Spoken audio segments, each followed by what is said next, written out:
வீட்டுக்கு எல்லா பொருளையும் வாங்கிட்டு ஹீரோயினும் காரில் வீட்டுக்கு வந்துடுறாங்க. அப்போ ஹீரோயின் பின்னாடி இருக்க பேக்லாம் எடுக்க திரும்புகிறா. அப்போ ஹீரோ எல்லாத்தையும் வச்சுரு, ரொம்ப ஹெவியாக இருக்கும், நானே தூக்கிட்டு வரேன், வீட்டுக்கு வெளியில் தானே இருக்கோம் அப்படின்ட்டு சொல்கிறான். அதுக்கு ஹீரோயின் அதெல்லாம் ஒன்றும் தேவையில்லை, நானே தூக்கிட்டு போகிறேன், ஏற்கனவே நீ எனக்கு நிறைய செஞ்சுட்டேன், நன்றி கடனே என்னால் செய்ய முடியல அப்படின்ட்டு சொல்கிறா. அதுக்கு ஹீரோ நான் என்ன உனக்கு அப்படி செஞ்சுட்டேன், நீ எனக்கு நன்றி கடன் பண்ணணும் அப்படின்ட்டு கேட்குறான். அம்மா நீ எனக்கு 1 பண்ணியா 2 பண்ணியா எவ்வளோ விஷயம் பண்ணியிருக்கா, எல்லாத்துக்குமே நான் திரும்பி செஞ்சு தானே ஆகணும் அப்படின்ட்டு சொல்கிறா. நான் எது பண்ணாலுமே அதுக்கு திரும்பி எதுனா நீ செஞ்சுதான் ஆகணுமா அப்படின்ட்டு கேட்குறான். ஆமாம் எனக்கு பிடிக்காது, எப்படின்னா உனக்கு நீ பண்ணதுக்கு எல்லாத்துக்குமே திருப்பி பண்ணிடணும்னு நானும் ட்ரை பண்ணுறேன், என்னால் முடியவே இல்லை, திரும்பியும் நீ எதனா உனக்கு பண்ணிக்கிட்டே இருக்க, இன்க்ரீஸ் தான் ஆகிட்டு போகுது அப்படின்னு ஒரு பேக்காக எடுத்துகிட்டு இருக்கா. நான் மட்டும் ஒரு எக்ஸப்ஷனாக இருந்துட்டு போகிறேனே, நான் உனக்கு செஞ்சுட்டே இருக்கேன், ஆனால் நீ எனக்கு எதுவுமே திருப்பி செய்யவே தேவையில்லை, எப்பயும் போல் அதே மாதிரி நீ இரு அப்படின்ட்டு கேட்குறான். அதுக்கு ஹீரோயின் நீ மட்டும் ஏன் எக்ஸப்ஷனாக இருக்கணும், உனக்கு லைஃப் லாங் எனக்கு ஹெல்ப் பண்ணிக்கிட்டே இருக்கணும், என்னை பார்த்துக்கிட்டே இருக்கணும் அப்படின்ற மாதிரி என்ன தோணுதா அப்படின்னு அடுத்தது கேட்குறா. ஹீரோ அதுக்கு ஆமாம் அப்படின்ட்டு சொல்லிடுறான். ஹீரோனோடனே நான் விளையாட்டுக்கு தானே கேட்டேன், நீ என்ன திடீர்னு வேறு மாதிரி பேசுகிற, எப்பயும் போலே நீ பிஹேவ் பண்ணு, இந்த மாதிரி திடீர்னு டிஃப்ரெண்ட்டாக பிஹேவ் பண்ணல, எனக்கு ஒரு மாதிரி ஆகுதில்ல அப்படின்ட்டு சொல்கிறா. அதுக்கு ஹீரோ அவளோட கையை பிடிச்சிட்டு சரி நீ இந்த விஷயம் பண்ணிட்ட, அதனால நீ எனக்கு எல்லாம் நன்றி கடனும் பண்ணி முடிச்சிட்டேன்னு வேணா எடுத்துக்கலாம் அப்படின்னு கிஸ் பண்ண வரான். ஆனால் அவன் சீட் பெல்ட் போட்டிருக்கிறத மறந்துடுறான். ஆனால் அவனால் ஹீரோயின் கிட்டேயே வர முடியல, எவ்வளவோ ட்ரை பண்ணுறான், அசிங்கமாக போயிடுது. அதனால டக்குன்னு காரை விட்டு இறங்கியும் போயிடுறான். ஹீரோயின் நீ என்ன பண்ணுற அப்படின்னு சொல்லிட்டு அவளும் பின்னாடி இறங்குறா. எல்லா பேக்கையும் தூக்கிட்டு வீட்டு காலிங் பெல்லையும் அடிக்கிறா. ஆனால் ஹீரோயின் அம்மாவையும் காணும். வீட்டுக்குள்ளே ஊட்டக்கு தான் எங்கே அவங்கள காணுமே அப்படின்னு தேடிட்டு இருக்கான். ஹீரோயின் அவளோட சாவியை எடுத்து அவளே டோர் ஓபன் பண்றா.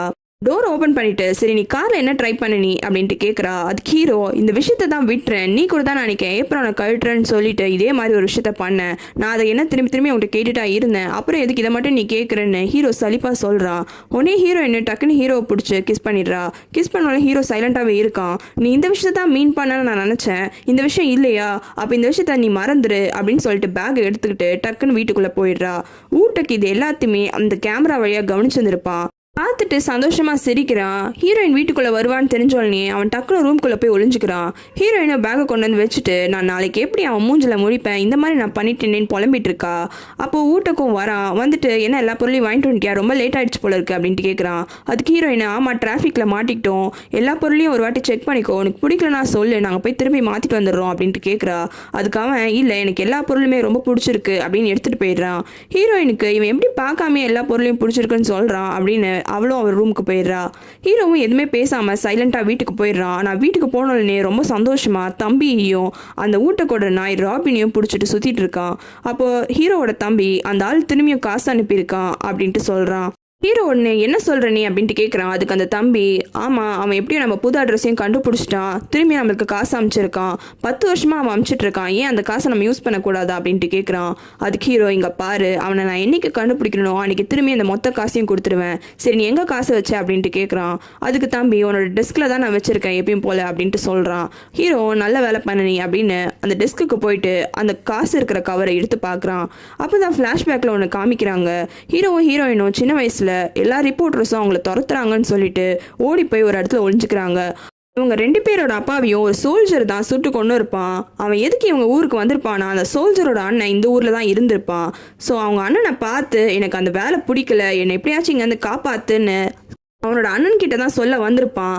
ஆனால் என்ன அவங்களோட சுப்பீரியர் கிட்ட சொல்லாமையே அந்த இடத்துல இருந்து அவன் தப்பிச்சு கன்னோட வந்துட்டு இருப்பான்.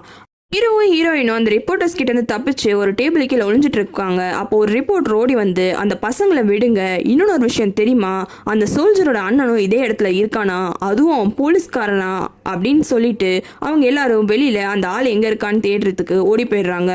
அப்போதான் ஹீரோ ஹீரோயின் கிட்ட உன்னோட அப்பா தான் அந்த பஸ் டிரைவரா, அவர் தான் இறந்து போயிட்டாரா அப்படின்ட்டு கேட்குறான். ஆனால் ஹீரோயினை வேற எங்கேயோ பார்த்துட்டு இருக்கா. திரும்பி ஆமாம் அப்படின்னு சொல்லிட்டு திரும்பியும் அதே பக்கம் தான் பார்க்குறா.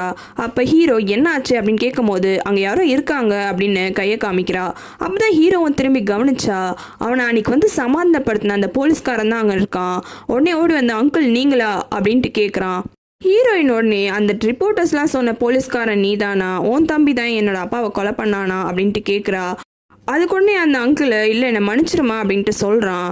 ஹீரோக்கும் அப்போ தான் ரியலைஸ் ஆகுது, எதுக்கு உன் தம்பி என்னோட அப்பாவை கொலை பண்ணா, அன்றைக்கி என்னமோ வந்து என்கிட்ட அட்வைஸ் பண்ணீங்க, இன்னும் நிறைய நாள் இருக்குது உங்கள் அப்பாவுக்கு நீ ப்ரூவ் பண்ணலான்ட்டு, ஆனால் எனக்கு கொஞ்ச நாள் கூட இல்லை, எங்கள் அப்பா கிட்ட என்னால் ப்ரூவே பண்ண முடியல, எதுக்கு உன் தம்பி வந்து எங்கள் அப்பாவை கொலை பண்ணா அப்படின்ட்டு அழுவ ஆரம்பிச்சிடறான். ஹீரோக்கு காசு அனுப்புறது இந்த அங்கில் தான் இருக்கும். அந்த ட்ராயரை ஓப்பன் பண்ணால் அவர் இதுக்கு முன்னாடி அமைச்ச எல்லா காசுமே நிறைய என்வலப்பாக இருக்குது. அந்த என்வலப்ஸோட இந்த காசையும் வச்சிடறான். அடுத்த நாள் ஹீரோ ஆஃபீஸ்க்கு ரெடியாகி ஹீரோயின் வாசல் முன்னாடி வந்து நிற்கிறான். ஹீரோயினும் ரெடியாகிட்டு டோருக்கு அடி வழியாக ஹீரோ கிளம்பிட்டானான்னு பார்த்துட்டு இருக்கா.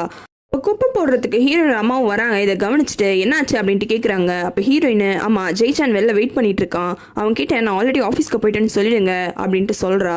அவங்க அம்மா ஓகே அப்படின்னு சொல்லிட்டு வெளியில் வந்துட்டு, ஜெய்சான் ஹோங்ஜூ ஆல்ரெடி ஆஃபீஸ்க்கு போயிட்டேன்னு சொன்னா, உங்கள் 2 பேருக்கு எதாவது சண்டே ஆயிடுச்சா, ஏன் அவங்க கிட்ட பேசலையா அப்படின்ற மாதிரி கேட்டுடுறாங்க. அதுக்கு ஹீரோ, அதெல்லாம் ஒன்றும் இல்லை ஆண்டி, நான் பார்த்துக்கிறேன், ஹோங்ஜூ வெளியில் வா, நான் வெயிட் பண்ணிட்டு இருக்கேன், லேட் ஆகுதுல்ல அப்படின்ட்டு கத்துறான். ஹீரோயினும், அம்மா என்னம்மா நீ இப்படி மாட்டி விட்ட அப்படின்னு சொல்லிட்டு அவளும் வெளியில் வரா. 2 பேரும் சேர்ந்து ஆஃபீஸ்க்கு நடந்தே போகிறாங்க. ஆனால் ஹீரோயின் பேசவே மாட்டிக்கிறா. நேற்றுக்கு நைட் நடந்த விஷயத்தினால என்கிட்ட பேச மாட்டேங்கிறான்னு ஹீரோ கேட்குறான். அதுக்கு உடனே நைட்டா என்ன நடந்தது, நம்ம நைட் மீட் பண்ணோமா, எனக்கு உன்னை பார்த்த மாதிரி எந்த ஞாபகமே இல்லையே அப்படின்னு அவளை பேசாமையே தள்ளி போகிறா. அதுக்கு ஹீரோ அவளை நிறுத்த வச்சு, இங்கே பாரு நைட்டு எதுவுமே நடக்கலை போதுமா, என்கிட்ட எப்பயும் போல நீ நல்லாவே பேசு, தயவு செஞ்சு பேசாம மட்டும் இருக்காத, அப்புறம் உனக்கு எதனா ஆபத்துனா எனக்கு ஒன்றுமே தெரியாமல் போயிடும் அப்படின்ட்டு சொல்கிறான். அதனால ஹீரோயினும் அந்த விஷயத்த மறந்துடுறா. இந்த ஒலிம்பிக் பிளேயர் வீட்டை திரும்பியும் காமிக்கிறாங்க. திரும்பியும் நெட்டு ஒர்க் ஆகலைன்னு அதே சர்வீஸ் மேனை கூப்பிடுறாங்க. அந்த ஆளும் வந்துட்டு, இல்லை திரும்பி எல்லாரும் ஒயரை இது பண்ணுறதுனால தான் ஒர்க் ஆகலை அப்படின்ட்டு சொல்கிறான். ஆனால் அந்த பொண்ணு, இந்த மாதத்துலேயே இது 3வது வாட்டி, எத்தனை வாட்டி தான் வந்து ரிப்பேர் பண்ணுவீங்களோ, என்னதான் நீங்கள் பண்ணுறீங்கன்னு எரிச்சல் ஆயிடுறா. அந்த ஆள், இந்த வாட்டியாச்சும் ரேட்டிங் கொஞ்சம் நல்லா போடுங்க மேடம் அப்படின்ட்டு கேட்குறான். அதுக்கு அந்த பொண்ணு, பார்த்தாலும் ஒர்க் ஆகாமல் போயிடுது, அப்படியே எப்படி ரேட்டிங் மட்டும் கேட்குறீங்க, ஒர்க் ஆனால் தான் நான் ரேட்டிங்லாம் போடுவேன் அப்படின்னு ஒரு மாதிரி கோமா சொல்லிடுறா. அவளை சமாதானப்படுத்த இவனும், பாக்ஸ் அங்கே இருக்கே நான் எடுத்துகிட்டு போயிடுறேன் மேடம், கவலையப்படாதீங்கன்னு சொல்லிட்டு அங்கேருந்து கிளம்பி போயிடுறான். ஊட்டக்கோட ஃப்ரெண்டும் அந்த ஊட்டக்கு ஆஃபீஸில் இருக்க பொண்ணுமே பெட்ரோலுக்கு போயிட்டுருக்காங்க. அப்போ அந்த பொண்ணு எப்போ ஊட்டக்கு வரான் அப்படின்ட்டு கேட்குறா. அதுக்கு ஊட்டக்கோட ஃப்ரெண்டு, ஊட்டக்கு நாளைக்கே வந்துடுறேன்னு சொன்னா அப்படின்னு பேசிகிட்டு இருக்காங்க. அப்போ அவங்களுக்கு வாக்கி டாக்கியில், இந்த மாதிரி ஒரு கொலை நடந்துருச்சு இந்த ஏரியாவில், தயவு செஞ்சு போய் பாருங்க அப்படின்ட்டு சொல்கிறாங்க.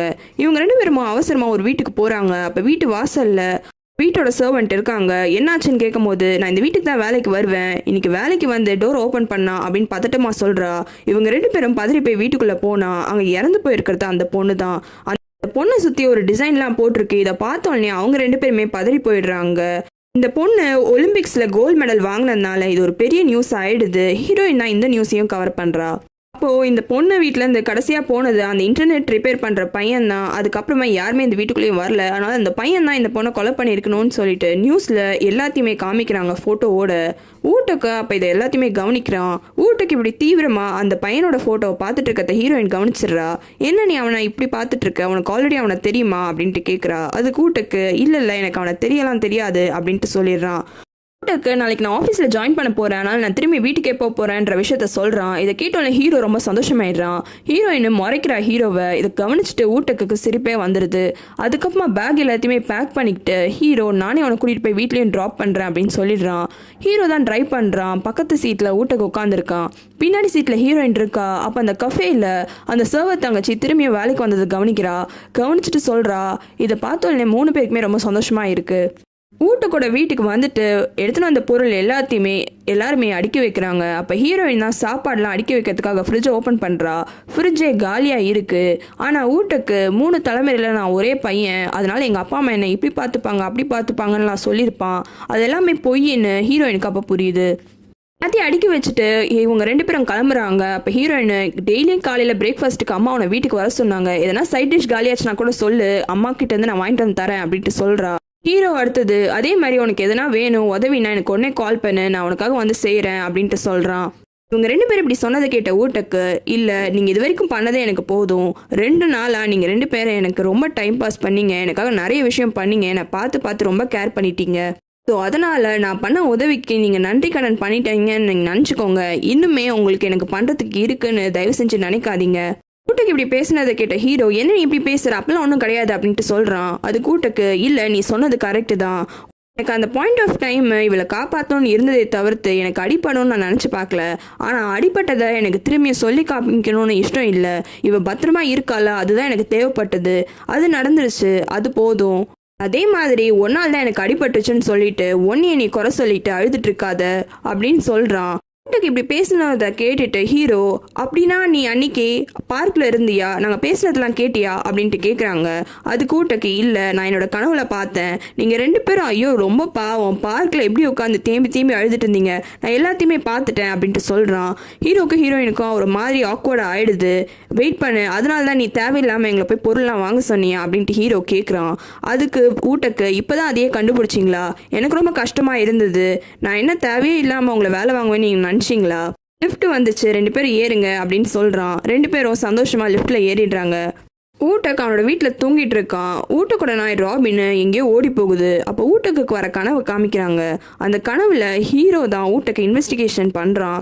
அப்போது அவனும் நானும் ஒரே ஸ்கூலுக்கு தான் போனோம், என்னோட ரூம்மேட்டாக ஒரு 1.5 வருஷத்துக்கு முன்னாடி இருந்தான் அப்படின்னு சொல்கிறான். உடனே ஜெயிச்சானு, சரி இந்த மர்டரை பற்றி நீங்கள் கேள்விப்பட்டோன்னு ஃபஸ்ட்டு என்ன நினச்சிங்க, அவன் தான் கொலை பண்ணான்னு நீங்கள் நினச்சிங்களா அப்படின்னு கேட்கும்போது ஊட்டக்கும் ஆமாம் நான் அப்படி தான் நினச்சேன் அப்படின்ட்டு சொல்கிறான்.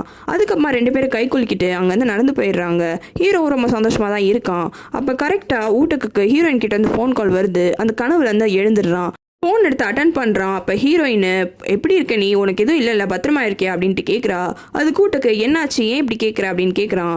அதுக்கு ஹீரோயின், அந்த சஸ்பெக்டை பற்றி டிவியில் போட்டாங்கல்ல, அவன் வீட்டுக்கு வர மாதிரி எனக்கு கனவுல வந்தது அப்படின்ட்டு சொல்கிறா. அது கூட்டக்கு, அவன் எதுக்கு என் வீட்டுக்கெலாம் வரப்போகிறான் அப்படின்ட்டு கேட்குறான். உடனே ஹீரோயின், உனக்கு அவனை தெரியும் தானே, உண்மையை சொல்லு, நீ தெரிஞ்சும் தெரியாத மாதிரி தானே நடிக்கிற நீ அப்படின்ட்டு கேட்குறா. அது கூட்டக்கு, எனக்கு உண்மையாலுமே அவனை தெரியவே தெரியாது, உனக்கு ஏதோ ஒரு விளையாட்டுத்தனமாக கனவு வந்திருக்குன்னு நினைக்கிறேன் அப்படின்ட்டு சொல்கிறான். உடனே ஹீரோயின், இங்கே பாரு, நீ கதவெல்லாம் மூடிட்டியா, இதெல்லாம் சரிப்பட்டு வராது, நீ அங்கே இருக்காது, தயவு செஞ்சு நீ என் வீட்டுக்கு வந்துடலாம், போலீஸ்க்கு கூப்பிடு அப்படின்னு சொல்கிறா. உடனே ஊட்டக்கு, நானே ஒரு போலீஸ், நான் எதுக்கு இன்னொரு போலீஸை கூட போகிறேன், நீ கவலையே படாத அப்படின்ட்டு சொல்லி பார்க்குறான். ஆனால் ஹீரோயின், இங்கே பாரு, என்னோட கனவுல அவன் வந்து உன மிரட்டினா, இல்லை இப்படி நடந்தது அப்படி நடந்ததுன்னு சொல்கிறா. அது கூட்டக்கு, சரி நீ எதுவும் கவலையே படாத, நான் டோரை லாக் பண்ணிட்டு படுத்துக்கிறேன் போதுமா அப்படின்ட்டு சொல்கிறான். ஹீரோயின் கிட்ட அவன் ரொம்ப கூலாக தான் பேசியிருப்பான் ஊட்டக்கு. அதுக்கப்புறமா தான் திரும்பி பார்த்து, டோ ஹாக்கியோங் இங்கே எதுக்கு நீ வந்த அப்படின்ட்டு கேட்குறான். அப்போதான் தெரியுது அந்த ஆள் இவங்க ரூமில் தான் உட்காந்துருக்கான். ஊட்டக்கூட நாய், அதனால தான் ஓடி போயிருக்கோம் அவனை பார்க்கறதுக்கு. இதுவே நீ பாஸ்வேர்டை கூட மாற்றலை, இந்த ரூமை விட்டு போய் நான் என்ன 1.5 வருஷம் ஆயிருக்குமா, இன்னுமே ராபின்க்கு என்ன ஞாபகத்துக்கு இருக்குது அப்படின்ட்டு சொல்கிறான். ஹீரோயினுக்கு ஏதோ ஒரு சரிப்பட்டு வர மாதிரி தெரியல. அவள் டக்குன்னு அவளோட கபோர்டை திறந்து ட்ரெஸ் மாத்துறா. இதே இடத்துல ஊட்டக்கும் அவனை உட்கார வச்சு, சரி எதுக்கு இங்கே வந்த நீ அப்படின்ட்டு கேட்குறான். என்ன கொலைகாரன்னு ஊரே சொல்லுது, அதனால தான் நான் இங்கே வந்தேன் அப்படின்ட்டு சொல்கிறான். அதுக்கு ஒன்னே ஊட்டக்கு, ஆமாம் நான் கூட நியூஸில் பார்த்தேன், உனக்கு வாரண்ட் கூட இஷ்யூ பண்ணியிருக்காங்களே அப்படின்ட்டு கேட்குறான். அதுக்கு அந்த ஃப்ரெண்டு, இங்கே பாரு, உண்மையாலுமே நான் அந்த விஷயத்த பண்ணலை, அந்த வீட்டுக்கு நான் நெட்டு ரிப்பேர் பண்ண தான் போகிறேன், ஆனால் எல்லாருமே நான் தான் அவனை கொலை பண்ணேன்னு சொல்கிறாங்க, நான் உண்மையாலுமே இந்த விஷயத்த பண்ணல, மொத்த உலகத்துக்குமே நான் கொலைக்காரன்னு சொல்கிறாங்க, நீ என் ஃப்ரெண்டு தானே, நீ தான் என்னை காப்பாற்றணும், நீ ஒரு போலீஸ்காரன் கூட ஒரு நல்ல பொசிஷனில் இருக்க, அதனால் நீ தான் எனக்கு ஹெல்ப் பண்ணணும் அப்படின்ட்டு கேட்குறான். நான் ஊட்டக்கு அதுக்கு, முதல்ல நீ போய் போலீஸில் சரண்டர் ஆகு, அப்புறம் என்ன ஏதுன்னு பார்த்துக்கலாம் அப்படின்ட்டு சொல்கிறான். ஆனாலுமே அந்த ஃப்ரெண்டு, இல்லை எனக்கு தெரிஞ்ச ஒரே ஆள் நீ தான், நீ எப்படின்னா என்னை காப்பாற்றிவில்ல, நீ என்னை நம்புறல, அந்த கொலை பண்ணலன்ட்டு திரும்பியும் கேட்குறான். ஊட்டக்கு, இப்போ என்ன நான் உன் நம்புறேன்னு சொன்னா நீ போய் போலீஸில் சரண்டர் ஆகிடுவியா அப்படின்ட்டு கேட்குறான். அந்த ஃப்ரெண்டு உடனே கோவமாயிட்டு, இங்கே பாரு, நீ மட்டும் என்னை போலீஸில் பிடிச்சி கொடுத்தனா அப்புறமா நானும் போலீஸ்கிட்ட உன்னோட சீக்ரெட்டை சொல்லிடுவேன் அப்படின்ட்டு சொல்கிறான். அது கேட்டால ஊட்டக்கோட மூஞ்சே மாறிடுது. என்ன பேசுகிற நீ அப்படின்ட்டு கேட்குறான். அதுக்கு அந்த பையன், இங்கே பாரு, உன்னோட சீக்ரெட் வெளில போகக்கூடாதுன்னா நான் இன்னசென்ட்டுன்னு நீ தான் என்னை ப்ரூவ் பண்ணணும், இல்லைனா நான் உன் விஷயத்த வெளியில் சொல்லிடுவேன் அப்படின்ட்டு சொல்கிறான். அதே நேரம் ஹீரோயினும் அவரோட வீட்டில் இருந்து கிளம்பிடுறா. மறக்காம ரெட் லோட்டஸ் தமிழ் சேனலுக்கு சப்ஸ்கிரைப் பண்ணுங்க. உங்களுக்கு வேற சீரிஸ் பார்க்கணும்னா கமெண்ட்ல சொல்லுங்க.